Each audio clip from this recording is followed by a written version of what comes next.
Quoi?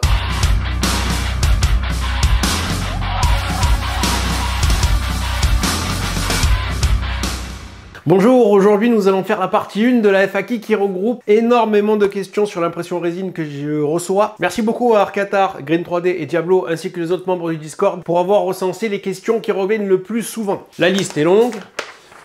Il y en a 2 pages, donc on va faire ça en 2 vidéos pour pas que ce soit trop indigeste. J'ai pas encore lu les questions, il n'y a aucune préparation, on part instinctivement. Du coup, désolé si vous cherchez une réponse à une question précise, je sais pas comment vous aider. Parce que là, malheureusement, il n'y a pas d'organisation. Je vais essayer de faire la vidéo courte pour pas qu'elle soit trop indigeste. Alors, question 1, comment éviter facilement les petites bulles quand la résine est versée dans le bac? À la rigueur, quand vous avez remué votre résine, vous la laissez reposer un petit peu avant de verser, ou à la rigueur, vous versez plus lentement. Après, il y a des résines, notamment les résines fluides et très rapides, qui sont plus susceptibles d'avoir des bulles. Dans mon cas, je sais que par exemple avec la résine de chez Cool Siga, j'ai jamais pu éviter ce procédé. Par contre, avec les autres résines, j'ai jamais eu de bulles, moi. Sur une figurine évidée, est-ce qu'il faut mettre des supports internes? Bah théoriquement, oui. Alors en fait, tout dépend déjà de l'imprimante que vous utilisez, de la taille de la pièce, de la forme de la pièce. Mais il est évident que, je dis une bêtise, si vous imprimez un cube vide, la plateforme du cube ne peut pas tenir, du moins si le cube est droit. Après, si vous l'orientez, mais bon, je rentre pas dans les détails trop techniques. Oui, la figurine doit avoir des supports à l'intérieur. Si vous utilisez Shitubox et les supports automatiques, de toute façon, ça le fera tout seul. Après, si vous avez d'autres slicers et que vous faites des supports manuels, bah courage. Non, mais après, peu importe, vous entrez dans la figurine, c'est-à-dire que vous découpez dans l'aperçu et vous pouvez mettre des supports internes ou les bricoler si nécessaire. Mais oui, il est évident que toutes les surfaces doivent être supportées, y compris les internes. Comment colorer sa résine à moindre frais si possible? Alors, moi, je suis pas un colorateur de résine. Voilà, donc là, je vais parler de ce que je vois, lis ou entends et pas de ce que je fais, malheureusement. Donc, il suffit de prendre de la résine transparente et de mettre un colorant dedans. Voilà, un colorant pour résine. J'ai vu des gens qui font des expériences avec du sirop de grenadine. J'ai jamais testé. Le résultat leur convient. Bah, théoriquement, la résine en elle-même, elle est déjà là. Si vous mettez quelques gouttes de quelque chose qui a une couleur qui va se mélanger, vous allez avoir un résultat. Ça ne veut pas dire que ce sera beau, mais en tout cas, vous pouvez mettre à peu près ce que vous voulez dans la résine du moment que c'est assez concentré, genre du liquide pour vapoteuse. Bon, vu le prix de ce truc là, je suis pas sûr que ce sera à moindre frais, mais en gros, vous pouvez faire à peu près ce que vous voulez du moment que vous avez de la résine transparente. Il y a moyen de créer des moules, pas les fruits de mer, ni ce que vous pensez bande de dégoûtant avec de l'impression résine. J'ai vu des gens le faire, je le fais pas. Là, par contre, j'ai pas de réponse. Désolé. Des conseils pour la création de ses propres modèles 3D, soft, chaîne, tuto, outils, etc. Moi, c'est pareil, je suis pas un modélisateur de pièces organiques. C'est quelque chose qui est sur ma liste de choses à apprendre, qui avance pas beaucoup ces derniers temps. Je sais qu'il y a le logiciel Blender qui est assez populaire et je crois qu'il y a une version gratuite ou quelque chose comme ça. Où il y a ZBrush et les tutos de Polyworkshop pour ceux qui veulent s'y mettre, mais je crois que le logiciel est un peu plus cher. Je peux pas vous en dire plus là-dessus. Peut-on nettoyer la face du FEP en contact avec l'écran? Alors ma question c'est pourquoi tu aurais besoin de nettoyer la face du FEP en contact avec l'écran? Ça c'est ma vraie question, c'est ça. Après, si imaginons il y a un peu de résine qui a coulé, qui est resté dessus, ou oui si ça s'est pas solidifié, bah, alcool IPA et le chiffon le plus doux vous pouvez pour pas déformer, détendre, abîmer le FEP et après vous assurer que ce soit sec avant de le recoller sur votre écran. Quoi utiliser à la place de l'essuie-tout? Parce que l'essuie-tout laisse des petites particules de papier. Alors moi l'essuie-tout ne laisse pas de petites particules de papier. Après peut-être qu'il y a des essuie-tout pelucheux, je sais pas. Qu'est-ce qu'on peut utiliser à la place de l'essuie-tout? Justement j'utiliserai pas de mouchoir personnellement parce que ça absorbe trop, ça se déchire facilement. Non, à part l'essuie-tout, je vois pas ce que vous pouvez utiliser à la place de l'essuie-tout à part des chiffons permanents qui vont sentir mauvais tout le temps, que vous pourrez jamais laver sans prendre du risque de propager votre résine partout. Non, restez à l'essuie-tout. C'est bien. Comment faire un clean tank sans s'en foutre partout? Ça, j'en ai parlé dans la vidéo numéro 2. J'ai imprimé ce qu'on appelle un tab, une petite tablette. J'en ai imprimé un wagon. J'ai imprimé en résine ces pièces. Là, vous mettez ça dans un coin, vous appuyez dessus, vous faites votre clean tank et vous décollez avec ça. Vous en mettrez pas plein les doigts. Alors, le problème, c'est que vous avez souvent du résidu qui reste collé et à force de l'utiliser, ben, on va réussir à montrer ce truc-là. À force de l'utiliser, ça va perdre en efficacité. Imprimez-en un plateau complet. Imprimez-le comme ça. Avec ça, j'ai pas de souci. Une fois qu'on a décollé la feuille, comment faire pour la polymériser sans coller l'essuie-tout avec système de Alain suspendu. Alors, ça, faut que j'en parle un petit peu. Quel est l'intérêt de polymériser un clean tank? Il n'y en a pas. Pourquoi vous cherchez à solidifier ou à sécher une pièce de clean tank? À la rigueur, vous le lavez. En fait, le clean tank qui va être sorti de votre imprimante, la problématique, c'est le déchet, c'est où le jeter. Moi, ce que je recommande, vous le lavez avec votre spray. À la rigueur, moi je le fais quand même sécher, mais au soleil. Vous le mettez sur une fenêtre, sur votre plateau ou en extérieur si vous avez un extérieur. Sinon, une fois qu'il est lavé avec l'alcool IPA, vous le mettez dans la poubelle. Vous le mettez dans la poubelle, c'est plus toxique vu que la résine est solidifiée et lavée. Il n'y a plus aucun danger pour l'environnement, en tout cas il n'y a pas plus de danger qu'avec vos supports. Apparemment le système de pince à linge suspendu pour le truc, va vous casser la tête pour pas grand chose. Sinon au pire des cas, si vous avez un doute, il vous faut de toute façon un bac où vous allez mettre tous vos déchets pour la direction déchetterie. Donc tout ce qui n'est pas dans la poubelle traditionnelle, notamment vos vieilles bouteilles de résine, etc. Vous le mettez avec. De toute façon quand vous allez en déchetterie, ils vont vous dire on prend pas. Bon généralement ils connaissent pas la résine comme ça, mais ils vont vous dire mettez ça avec l'huile de vidange. Alors pourquoi j'ai des vieilles traces blanches dégueulasses après avoir cure? Alors souvent, et je crois que c'est pas souvent, c'est la seule chose qui peut le procurer, c'est des traces de votre alcool qui ne s'est pas évaporé. Donc là, soit vous laissez la pièce sécher à l'air libre. Quand je dis sécher, c'est vraiment à l'air libre. Le temps nécessaire, alors ça va dépendre de votre alcool, la taille de la pièce, les creux, plusieurs heures. Moi, si vous n'êtes pas trop pressé, laissez-le une bonne demi-journée, voire une journée. Après tout, il n'y a pas d'urgence avant de le sécher, à moins que vous êtes vraiment impatient. Plus votre alcool se rapproche de son 2%, plus il va s'évaporer vite. Vous pouvez utiliser un compresseur, vous pouvez utiliser une bombe à air comprimée pour aider l'évaporation de ce procédé. Et avec ça, normalement, vous n'aurez pas de traces blanches. Mais c'est vrai que si vous sortez votre pièce rapidement du wash et que vous la mettez rapidement au cure, vous allez avoir des traces blanches probables. Alors moi, j'utilise le Frozen Wash and Cure. Il y a une petite ventilation. Par prudence, je mets toujours à la ventilation 10 minutes, sachant que je laisse quand même mes pièces à l'air libre et j'ai plus de traces blanches. Ça fait des années que j'ai plus eu ça. Le test des cônes, génie ou arnaque? J'ai assez confiance au test des cônes, même si parfois c'est assez aléatoire. Le fait est que vu que je n'arrive pas à expliquer comment ça fonctionne et je n'ai pas trouvé l'information, le procédé scientifique, je suis mitigé. Là où j'ai des gros doutes, c'est quand vous faites des épaisseurs de couches plus petits. C'est-à-dire qu'actuellement, j'ai fait des tests de cônes en couche 0,20. Et je me suis aussi fait à l'XP Finder pour comparer. Donc ça m'a fait exposer forcément moins qu'en couche à 0,50. Et autant la pièce est propre, autant les supports sont très solides et ça fait des traces. Par contre, si j'expose pas ce qu'ils me disent, enfin encore un moins, parfois la pièce échoue. Donc en fait, c'est fiable, mais voilà. Ouais. Donc oui, non, je pense qu'on peut se fier au test des cônes, comme je le fais régulièrement. Si vous avez un doute, vous faites un XP Finder à côté. Je recommande aux débutants le test des cônes parce que l'XP Finder, des fois, c'est surexposé. Les gens sont persuadés que c'est bon. Je vois des gens m'envoyer des XP Finder en disant « Ouais, j'expose 4 secondes ». Je fais « Non, arrêtez. Arrêtez d'exposer 4 secondes avec les imprimantes résine récentes. Il n'y a aucune imprimante qui demande une exposition supérieure à 3 secondes. Et à moins d'avoir une résine particulière, spéciale, ou dégueulasse, ou pourrie, ou bas de gamme, ou technique, vous n'avez pas besoin d'exposer longtemps. La résine, aux UV, à l'onde des UV 405 ADEM, ça va se solidifier de toute façon vite, 4 secondes ou plus, c'est si jamais il y a un problème. Donc souvent les personnes qui exposent davantage que nécessaire, parce que c'est comme ça que ça marche, ça rattrape des erreurs de leveling pas parfait, des supports pas parfaits, etc. Et c'est pour ça qu'ils pensent qu'il faut exposer aussi longtemps. Non, si vous exposez aussi longtemps, ça va rattraper vos erreurs, mais c'est pas censé être exposé aussi longtemps. Le problème doit venir d'ailleurs. Alors, gants, masques, quand est-ce que je dois les porter? Alors là, c'est un procédé sensible. Je vous en parle régulièrement. Je vous recommande d'être vigilant. Quand on est habitué à faire quelque chose, je vous cache pas qu'il m'arrive régulièrement de ne pas prendre mes précautions parce que j'ai trop confiance en moi, parce que j'ai pris l'habitude. Comme je dis, on vous dit quand vous êtes habitué à faire toujours le même procédé. Bon, il y a des consignes de sécurité qui sont faites pour votre sécurité. Quand vous faites toujours la même chose,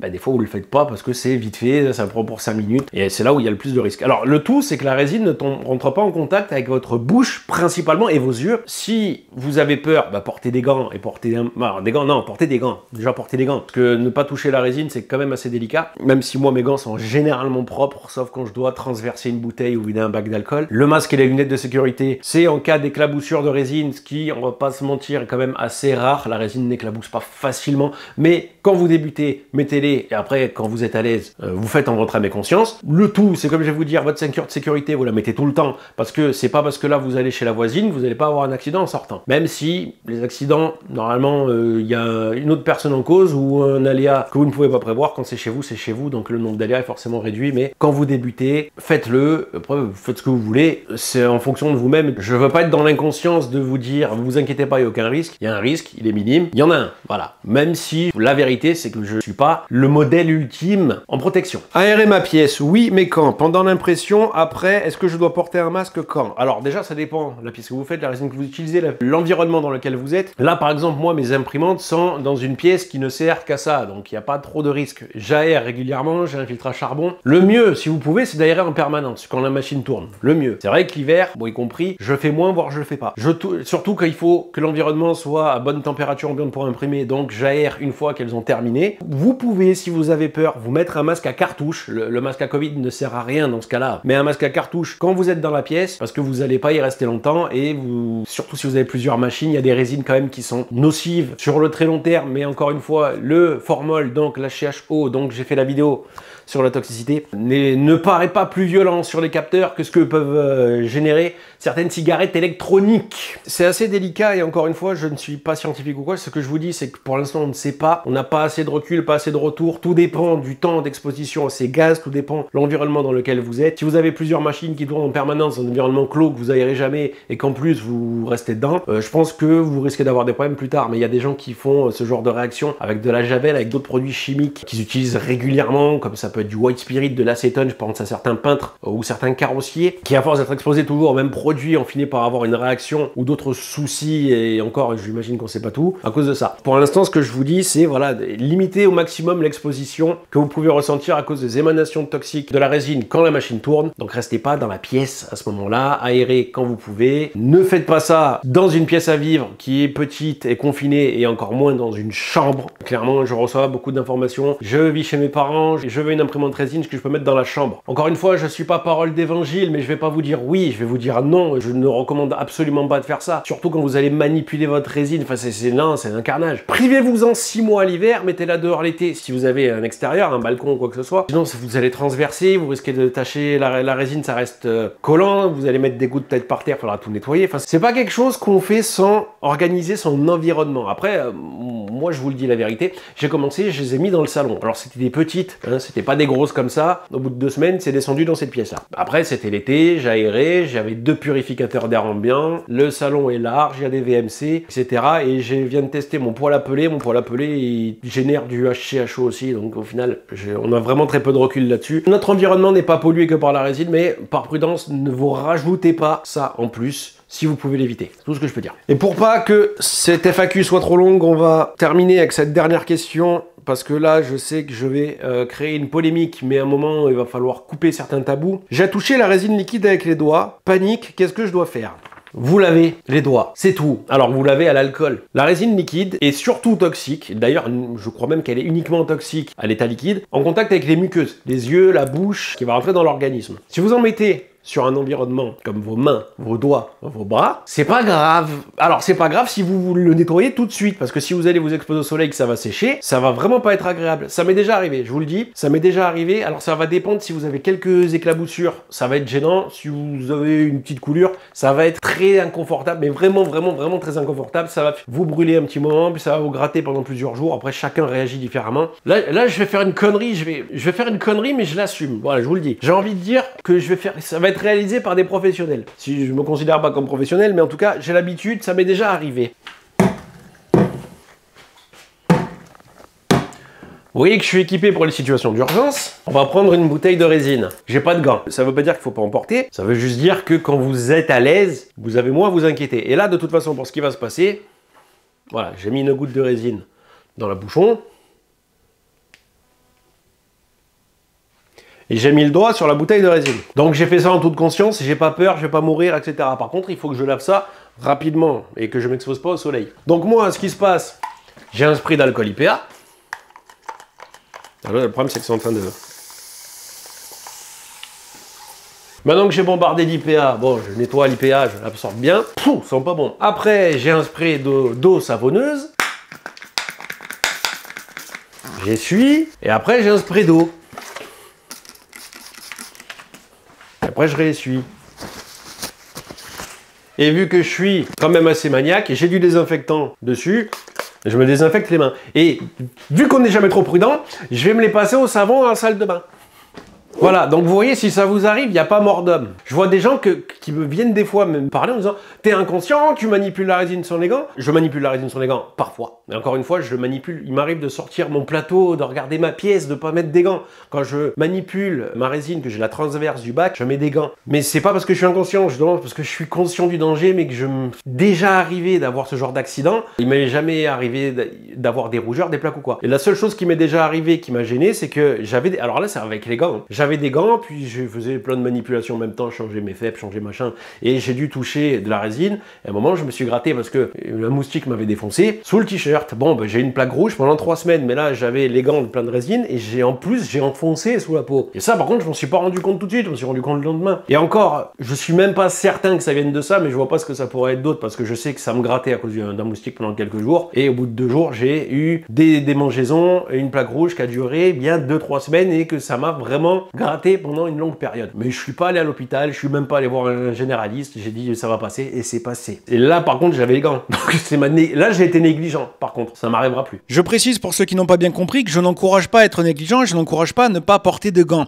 Je dis juste que si ça vous arrive d'avoir de la résine en contact avec votre peau, il n'y a pas mort d'homme. Je sais qu'il y a des gens qui ont une peur bleue de ça. Je vous dis juste que c'est pas dramatique, à moins évidemment d'être allergique à la résine. Dans ce cas-là, c'est complètement différent. Une question qui revient régulièrement, je suis pas sûr aller sur le papier, et je vais vraiment conclure avec celle-là parce qu'elle est dans le même registre. Qu'est-ce qu'il faut faire quand on a de la résine dans les yeux? Ça m'est jamais arrivé et je peux pas... là, je vais que spéculer. Il est évident que vous n'allez pas vous asperger d'alcool IPA dans les yeux, ça risquerait d'être encore pire. Là, par contre, vous allez dans la douche et vous faites reculer de l'eau, mais à grande eau le plus possible. Et d'ailleurs, peut-être, je dis bien peut-être qu'il faudrait quand même aller aux urgences par prudence. Ça, je sais pas vraiment, mais déjà à grande eau pour que la résine qu'il y a va couler le long de votre corps. Et après, faut vraiment le plus d'eau possible pour que la résine qu'il y a va couler. Alors oui, vous allez polluer un peu votre tuyauterie, votre réseau d'égout. Alors encore une fois, on parle de quelques gouttes. C'est sûr que si vous vous renversez 1 litre de résine sur les yeux, appelez les urgences immédiatement.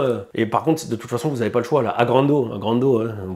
J'espère que ça arrive pas souvent pour pas qu'on défonce les égouts, mais voilà. Encore une fois, je le souhaite pas. Encore une fois, quand on parle de quelques gouttes, quelques éclaboussures, alors c'est sûr pile dans l'œil, je le souhaite à personne. J'espère que ça arrivera pas. Encore une fois, pour moi, la résine, c'est pas quelque chose qui éclabousse facilement. Hein. Je pense que pour que vous ayez un gros accident domestique de résine dans les yeux, faut que vous ayez votre bac avec le faible plein de résine, vous savez comme ça dessous pour voir s'il n'y a pas de trou. Parce que quand vous versez la résine, vous la versez pas d'un coup, vous la versez pas de très haut, vous la versez pas de loin, vous êtes quand même à portée de bras, ça éclabousse pas. Pas au point d'arriver dans votre tête, à moins que vous ayez le bac de résine en face du visage, mais c'est rarement le cas. J'ai mis de la résine partout en sortant mon impression. Est-ce que je dois polymériser ma feuille de résine, mes supports détachés, mes essuie-tout souillés? Quand est-ce que je peux les jeter à la bouteille? Alors ça revient à ce que j'ai dit au début. Votre résine solidifiée qui a été lavée n'est plus toxique pour l'environnement, pas plus que vos jouets en plastique. Donc c'est quelque chose qui va partir à la poubelle, simplement. Une fois que c'est propre, hein. Donc vous n'êtes pas obligé de laisser sécher en permanence votre pièce. Par contre, vous devez la laver pour être sûr qu'il n'y ait pas encore quelques gouttes de résine dedans. Et les essuie-tout souillés, ils l'ont absorbé, mais moi j'ai une poubelle que à bac que je mets sous mon établi. Dans le doute, je remplis tout dedans et je fais un aller-retour selon la période, tous les mois, la déchetterie avec le gros sac poubelle. Je fais bon, déchets toxiques, ils balancent et c'est tout. Je mets mes vieilles bouteilles de résine,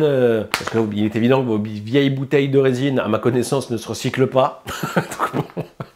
Principalement à cause du contact avec la résine. Je suis même pas sûr que ce soit rentable pour l'environnement ou pour qui que ce soit de les laver à l'alcool parce que vous allez jeter l'alcool dedans. Enfin, au moment ou alors vous allez le remettre dans votre wash, mais vous allez vite le faire saturer, donc c'est dommage. Est-ce que je polymérise mes bouteilles de résine par le goulot? Non, mais non. Encore une fois, à solidifier la résine dedans? Non. Si vous voulez vraiment bien vider vos bouteilles, mais ça reviendra au même vu que vous allez tout mettre en déchetterie, bah vous le laissez couler pendant une nuit, mais c'est pareil, ça va faire... Mettez ça dans un sac poubelle, dans un bac à couvercle que vous mettez votre environnement de travail et vous allez vous emmener tout à la déchetterie, vous cassez pas la tête. Même si ça n'a pas été bien lavé, bah de toute façon, c'est comme ça qu'ils traitent leurs déchets toxiques, ils s'en débarrassent, c'est terminé. Quand vous avez un doute, ça partira au même endroit. Mais encore une fois, tant que c'est solidifié et lavé, il n'y a pas de souci. Votre résine n'est normalement plus dangereuse pour l'environnement. C'est tout pour cette première FAQ. On se retrouve dans la prochaine vidéo pour la FAQ numéro 2. Où on parlera des autres questions que vous vous posez, principalement sur je sais pas quoi. Voilà. Merci à tous d'avoir suivi la vidéo jusque là, je vous laisse avec le bêtisier. Ciao, à la prochaine. Bonjour, on fait... C'est une catastrophe. D'ailleurs, merci beaucoup à... C'est quoi son pseudo avant que je l'écorche? Je ne les ai pas lus, on va la refaire. Alors ça, j'en ai parlé dans la vidéo numéro 1 tuto. Ou numéro 2. Là, on a la vidéo numéro 2. J'ai imprimé un wagon, mais j'en ai plus un seul en stock. Quand vous sortez immédiatement votre pièce du cure et que vous la mettez rapidement, on va la refaire. Si vous savez que vous devez... de ce que peuvent... mais vu que... Bon, voilà, c'est pour ça que... je sais pas trop... il est où le sopalin? Je suis équipé à part le sopalin.